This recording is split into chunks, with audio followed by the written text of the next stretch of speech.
आज के बाद बिस्तर पर जाने से पहले बस इतनी सी सौंफ, इतना सा जीरा, इतना सा मेथी दाना और इतनी सी अजवाइन को एक गिलास पानी के अंदर भिगोना मत भूलिए।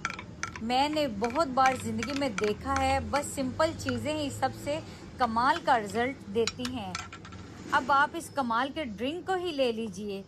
सुबह के टाइम उठते ही खाली पेट इस पानी को इतना पकाएं कि इस पानी की क्वांटिटी आधी रह जाए।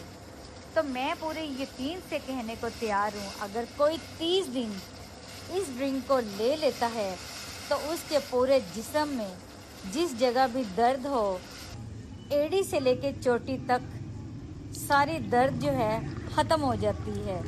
और आप इस ड्रिंक को बनाएं और इससे भरपूर फ़ायदे लें। और वीडियो को लाइक कर दीजिए, चैनल को सब्सक्राइब कर दीजिए। अगर इंस्टाग्राम पर हैं तो मुझे फॉलो कीजिए। अल्लाह हाफ़िज़।